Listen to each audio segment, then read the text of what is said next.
While discussing within our group, we were again discussing the old thing that it's a very used and abused term, that living in the present. But first and foremost, all our work are directed towards future or towards achieving something. And then there was just a question that came that suppose I have a train to catch at 10 o'clock and at, let's say, 7 o'clock I am doing some work. So can I be in the present without thinking about that I have a train to catch? So how is this all relevant? You see, living in the present is one of the most abused terms currently. We conflate these two, present and now.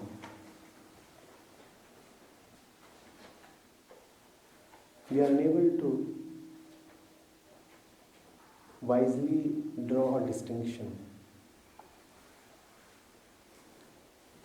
When it comes to the present, we tend to imply the present moment. We immediately link the present to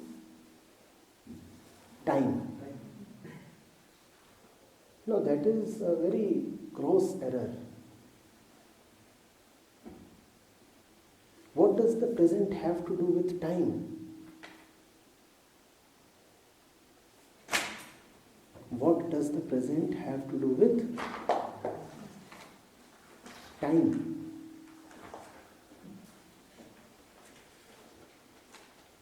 Present. Present. What does present mean?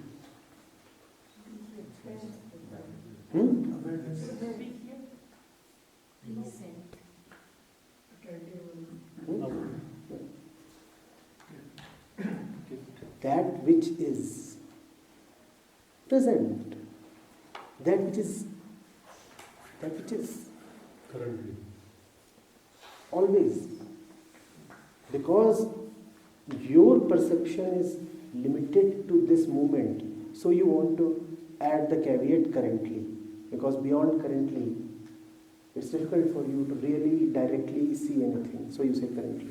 But otherwise, what does present mean?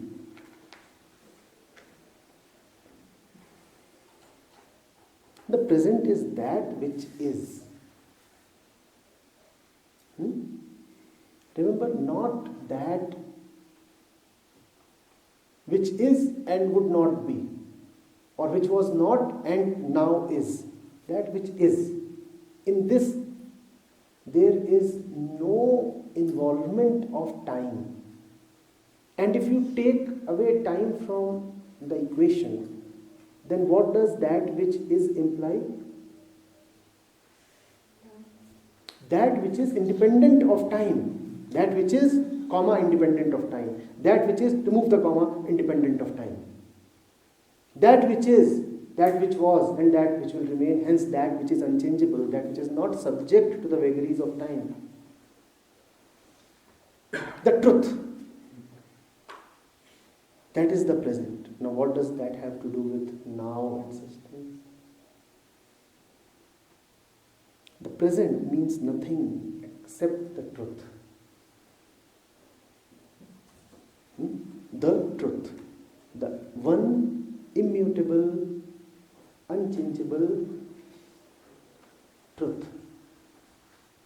That is the present. The present. The one all-pervasive, incomprehensible present. Do you get this? Now, in this unchanging sky,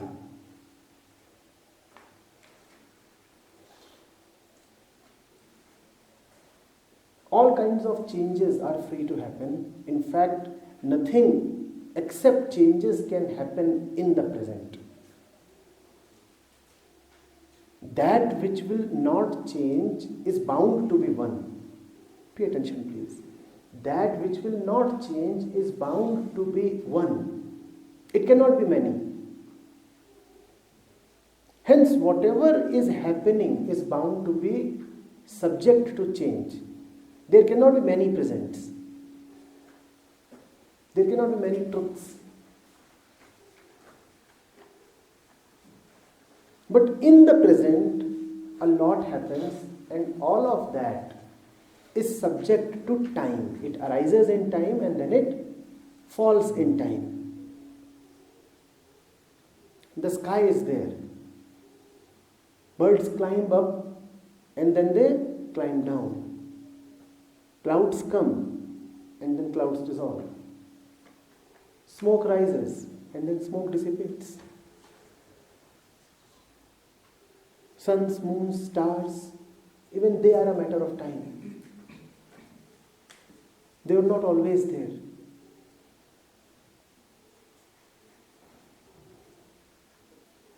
Do you get this? So in the present, there is constant coming and going, there is a flow of time.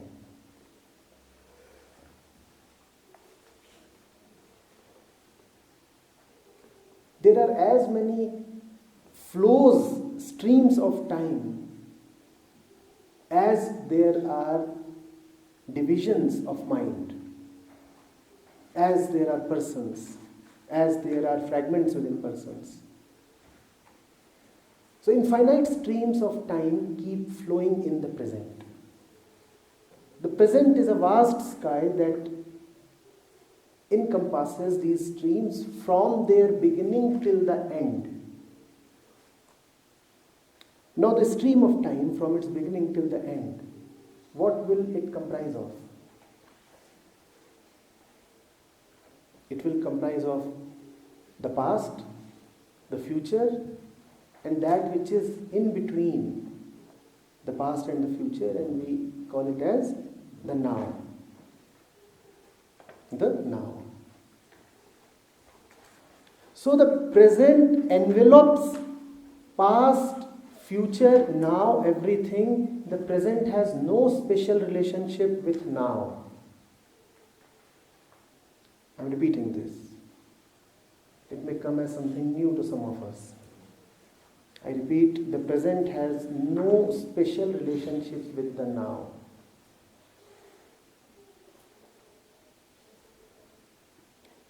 Remaining in the present, seated in the present, surrendered to the present, now is no more significant than past or future. You are very well entitled to dwell into the future. There is no problem with that. It is not at all a spiritual crime to think about the future.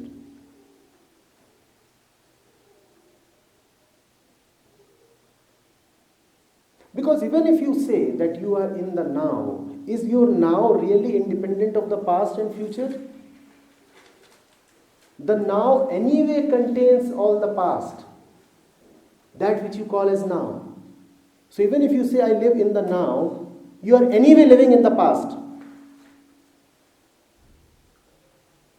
It is just that the past has been sanitized. When you say past, it appears filthy. When you say now, it appears hygienic. But it is just a verbal deception. Now, past and future are all one. It is just that same stream of time. Timelessness does not mean that you are located in the now. Timelessness means that you are somewhere beyond the stream, not at some special point in the stream. Contemporary self-help books and so-called contemporary wisdom literature makes us feel as if there is something special about the now. It is ignorance.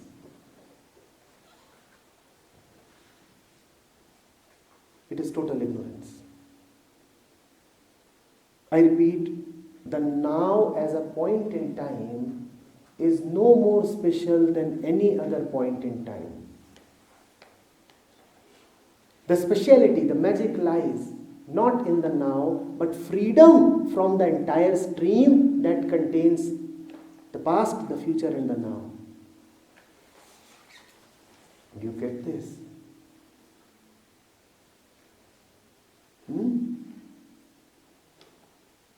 If I ask you what is the time now, you will tell me of a particular time. That is our definition of now. Now, is there time without past? If the clock is striking 5 right now, is it not obviously coming from 4, and won't it obviously proceed to 6? So is there any wisdom in saying that I am living in the now and it is 5 p.m. right now? You are in the present when it doesn't matter to you whether you are in the future or in the past or in the now. Then you are really in the present. Really in the present.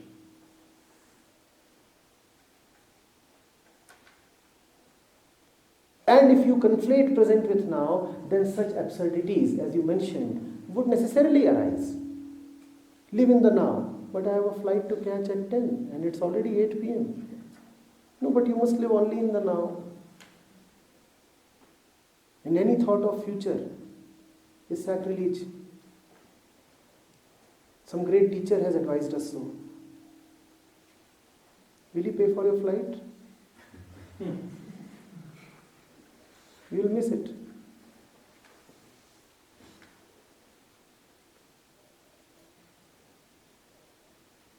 Are you getting it?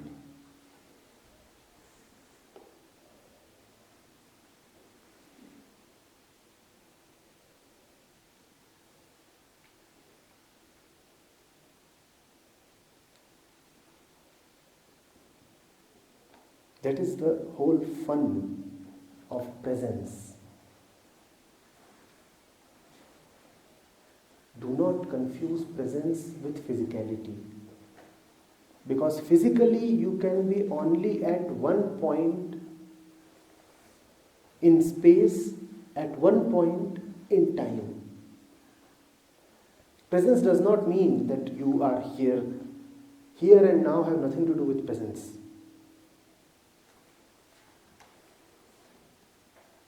Presence means it doesn't matter where you are and what time it is. Because it's all the same.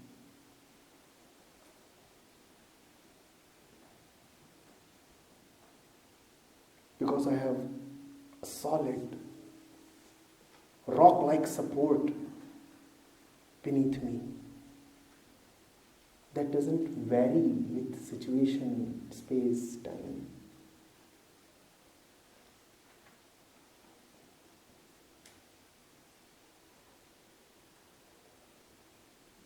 But you know what?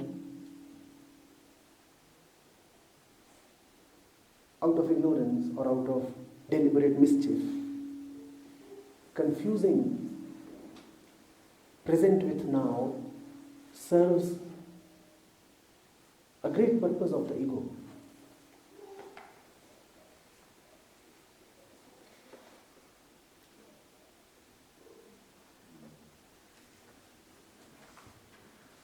That purpose is consumption.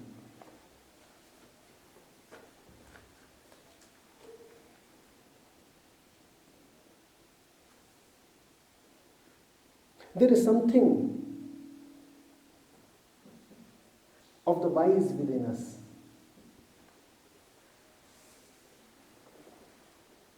That does not want to provide energy to the false.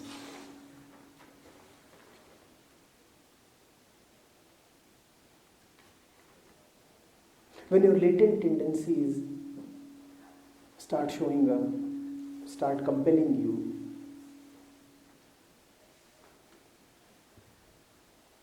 then your wise core does not want to fuel them.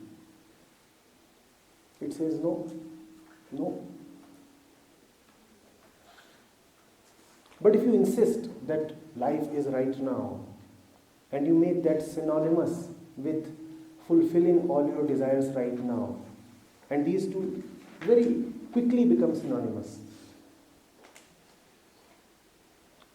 If there is no future, and if future doesn't matter, then when am I to fulfill myself?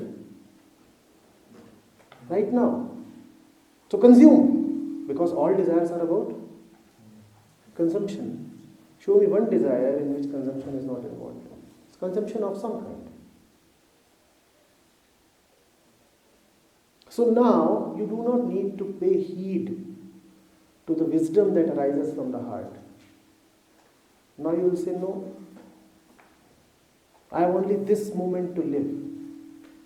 And in this moment must I totally fulfill myself. And what is this fulfillment? Consumption.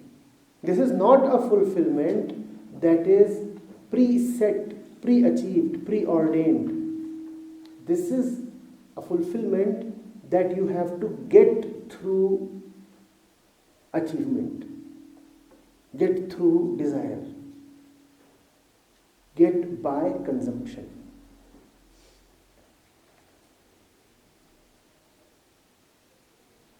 It is another matter that those who advocate this do not even see that even to consume you require the future.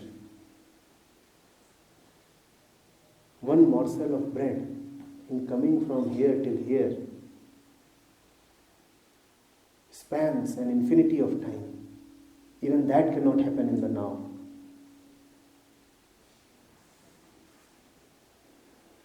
Universes rise and fall in the time you bring the cup to the lip. Even that cannot happen in the now. But they say no, in the now, all these things. Corporations would certainly love it. Your industrial masters would certainly love this philosophy.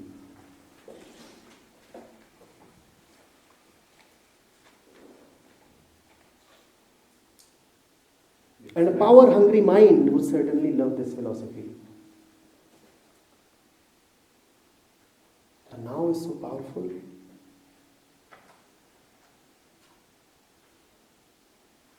And the ego is always famished, always feeling deprived of power. You know what power is? An ability to bring changes outside. If I can make the move, if I can make the world move according to my wishes, what do I call it? Power. My wishes.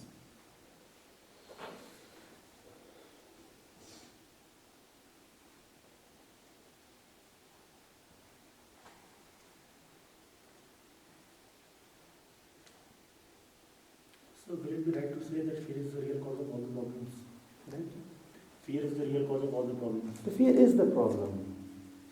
After that, do you need more problems to arise? When is something a problem? Show me one problem that does not involve fear. And if it does not involve fear, if it does not excite fear in you, is it a problem? So fear need not cause problems. Fear already is the problem. That is the very characteristic of all problems. They excite fear in you.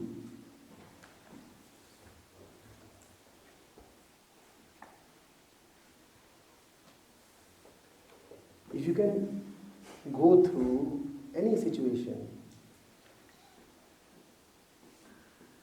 fearlessly, would you still call it a problem? Would you still call it a problem?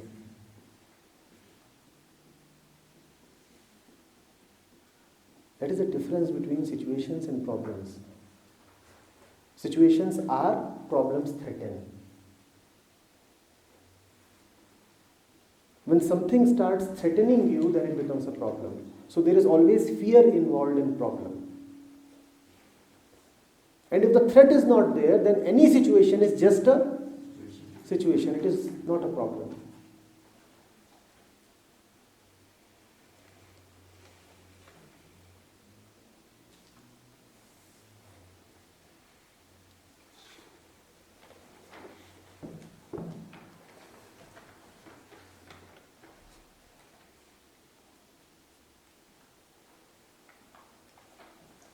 So, I'm sorry, going back to that present thing. So I'm actually utterly confused about this because whenever I could think of, the way I apply to the present thing was that because the mind, borders between past and future and present, whatever it is. So whenever there was a problem in the past and the mind is thinking about that problem, there used to be a lot of restlessness and all that. I could think, I could focus on my breath. That's what I thought it was present, that I focused on my breath. And all that past would go away. So that's how logistically it worked for me.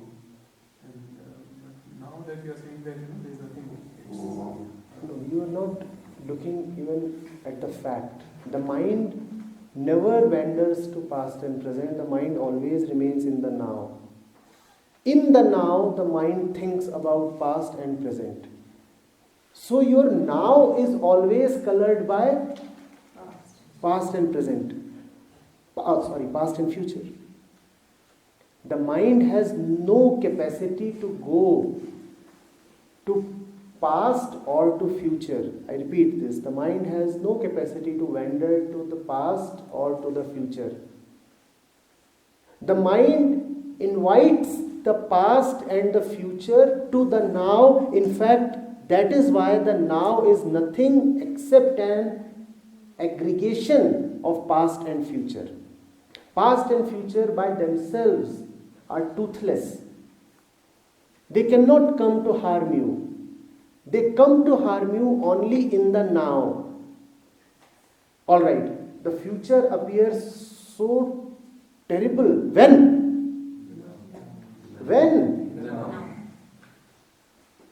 Does the future appear terrible in the future? When does the future appear terrible? The past haunts me. Does the past haunt you in the past? When does the past haunt you? So when the past has to haunt you, it comes to the... When the future has to trouble you, it comes to the... So where does the trouble lie? In the now. All your thoughts are in the now.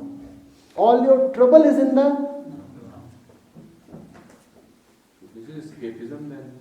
This all this theory of living in the present is nothing but escapism. Of course.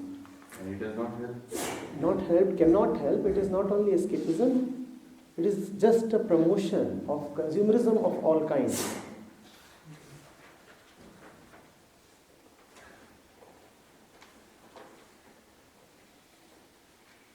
Past cannot trouble you. Future cannot trouble you.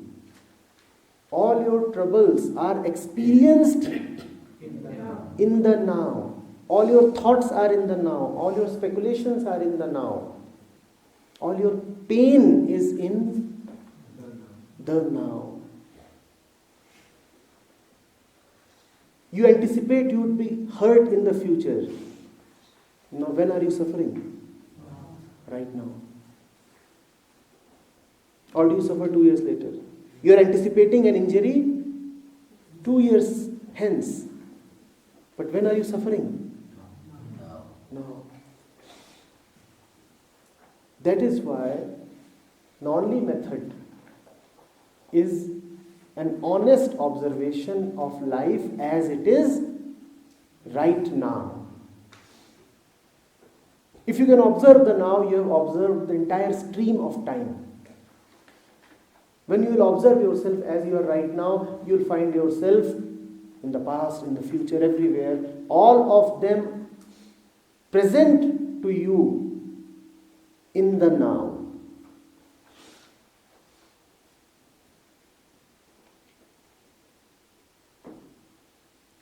Are you getting it?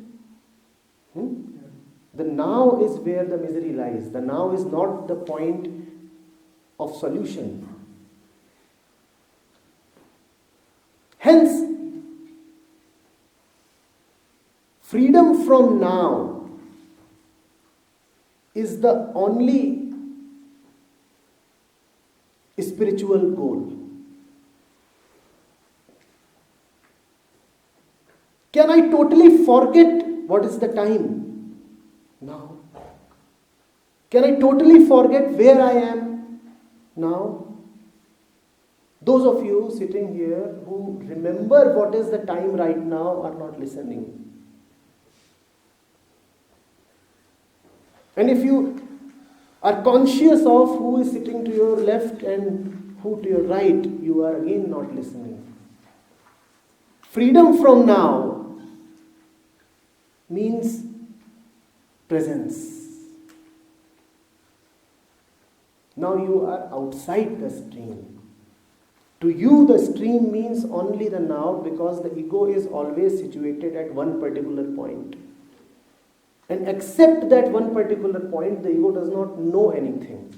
The ego is not really conscious of anything. Oh, it can fantasize, but it cannot really be there. You might have played 100 roles in your life. But to you, what does matter? All that matters is the role that you are playing now. It is another thing that the role that you are playing right now is determined by the 1,000 roles you have played before. But to you, what is it that matters?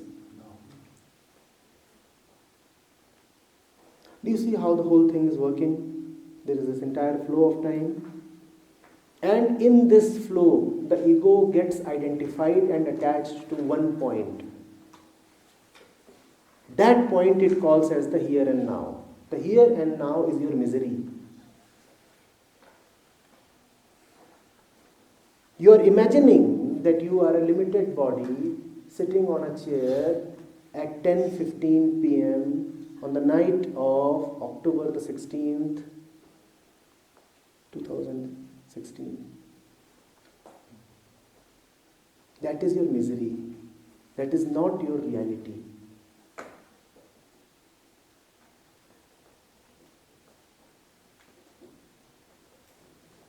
Are you getting it? Freedom from now, what does that mean? It means that all this doesn't matter too much to me. How does it matter whether it is October 16th or 18th? Oh, it matters in the sense that I might not have paid for October 18th, so I'll have to leave it. But beyond that, it does not matter. Oh, it matters. The doctor might have given me only 2 more days to live, so on October 20th, I might not be physically around. But beyond that, it does not matter. I mean, death, that's all. Nothing more than that.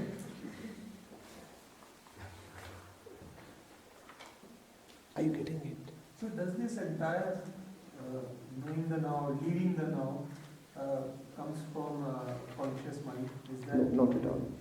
Because all consciousness has the now, the here and now as the center. You are always conscious of things as somebody. And who are you? You are somebody here and now. That somebody changes with time, with situation. Consciousness is not something absolute. Do you know the relative nature of consciousness? Whenever you look at something, don't you look at something as somebody? And who is this somebody? This somebody is a product of time and situations. This somebody changes. The moment the situation changes, time changes. And when this somebody changes, the world totally changes.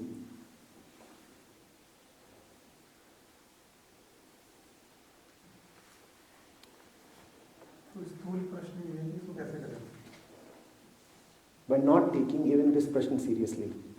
Because even this Prashna is a matter of now. Let there be something more tempting than this Prashna here and you will forget the Prashna. Even this question is a product of situations, and whatever is a product of situations, why bother too much about it?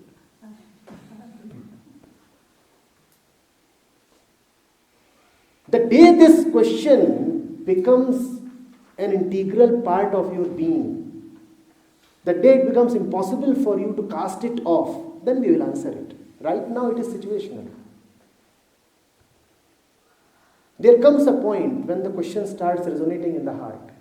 Then the question and the solution are no more different. Whatever is a product of situations has to be taken as situational. And hence it can be looked at in a jolly way. It's all right. It's all right. Fine. You came to me in the flow of time. You will go away in the flow of time. It's all right. It's all right. Coincidences gave you to me. Coincidences will take you away from me. It's all right. No, but that was not the case because it's a new problem that I talked about. Will this problem remain with you 10 days later? Were you with this problem even 2 hours before this session? Were not other things occupying your mind? Don't you see that so much of these questions are just thoughts? Thoughts that rise and fall with situations, because we have right now cultivated a situation in which spiritual or intellectual inquiry can be done. So you're asking this question.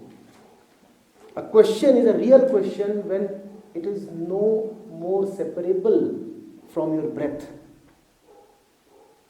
Now you do not ask the question. Now you are a moving question.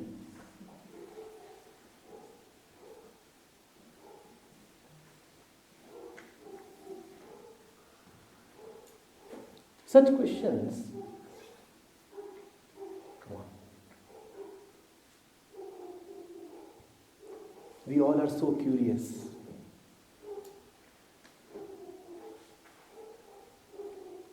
In curious environments. And the curiosity fades away.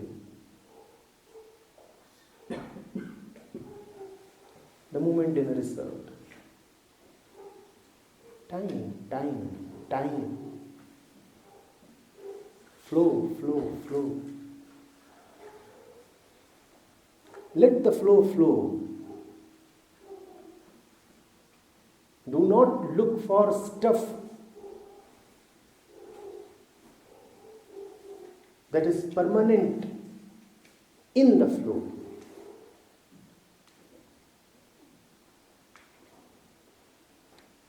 Your questions are all about that which does not change. But the questions keep changing.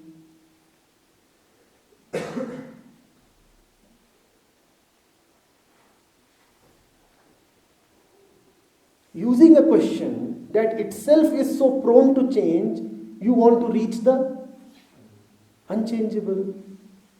How is that going to happen?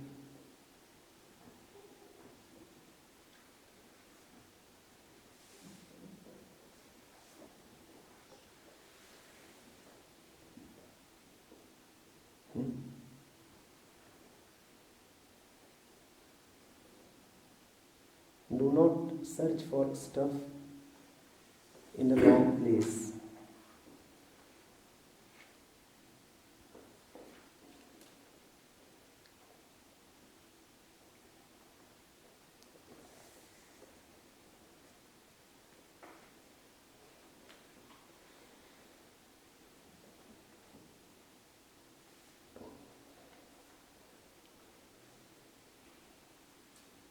When you do not expect things from time,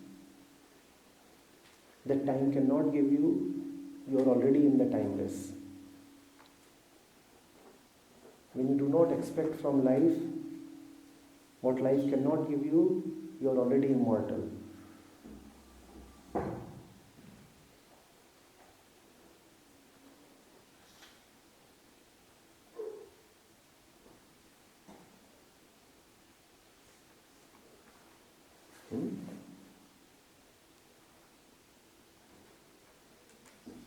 What about patience? That because we ask lots of questions and now it seems like we have the desire to fix something like again very quickly. You see, patience is of two kinds. One, the real will happen sometime in the future, and I am waiting for it. Now this patience involves deprivation. I don't have the real. I'm waiting for it. So I'm deprived of the real. I'm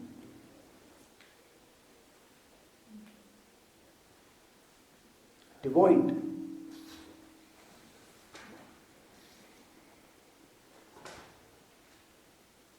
Usually when you talk of patience, this is the kind of patience you refer to. Something great is going to happen in the future. The flow of time, the stream will give me the unchangeable. All these changes will bring me to the unchangeable. That is the patience that we usually refer to. There is another kind of patience. That patience is patience with the foolishness of mind. This patience is, the real is already there, it is just that the foolish mind is unable to come to terms with it. Wait for a while, and the mind will fall in place. Now you are not deprived, now you are saying, oh, it is there, already there. It is just that this sense of I is unable to acknowledge it.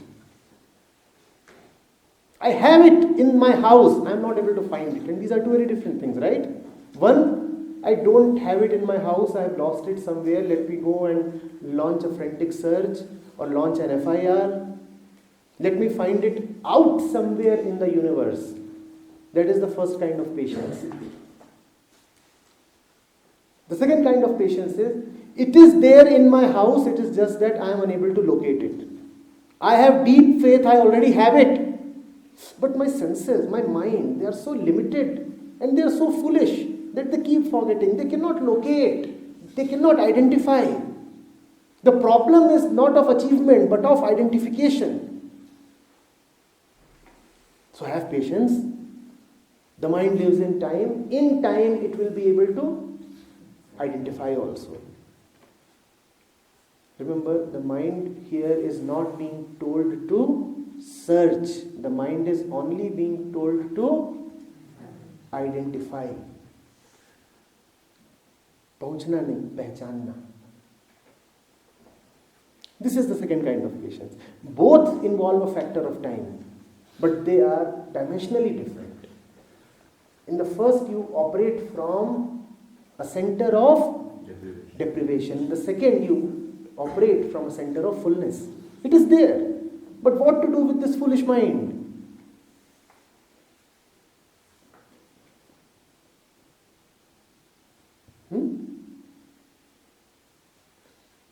Getting it? So is the second kind of patience maintained by the same impatient sense of I? No, the second kind of patience is just surrender. The second kind of patience is when the mind is wise enough to accept that it is foolish. Accepting foolishness is great wisdom. When the mind is humble enough to acknowledge through its own day-to-day experiences that its power to know, the power to assert them is utterly limited, then it says, oh, I need to be more considerate towards myself. This is that patience. You go to the gym.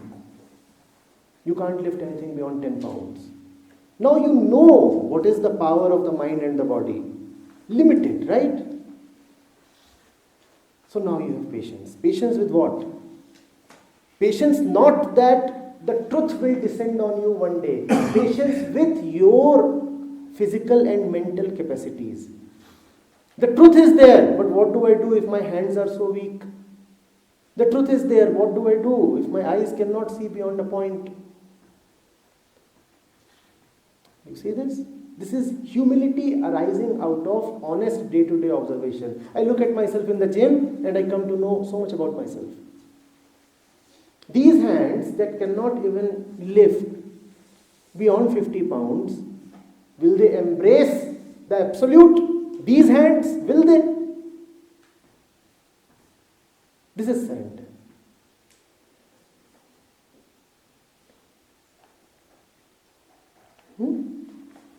So is the entity that is seeing the limitation, is this the same entity which is limited? No. The limited entity comes upon its limitation due to the blessings of the unlimited. Otherwise, the limited entity only has fantasies about being unlimited. You can keep wandering outside the gym and assume yourself to be a macho man. It is only when you are powered by something beyond yourself that you say, I want to go in and I want to really verify what my actual strengths are. And not only will I verify, I will humbly acknowledge that this is the factual strength of my mind-body mechanism. Left to itself, the ego will never want to do that. Assumptions are wonderful because they help you maintain your dreams. They help you maintain your self-cultivated fanciful image. The ego by itself would not want to come in touch with the facts. To come in touch with the facts, you require a touch of the truth.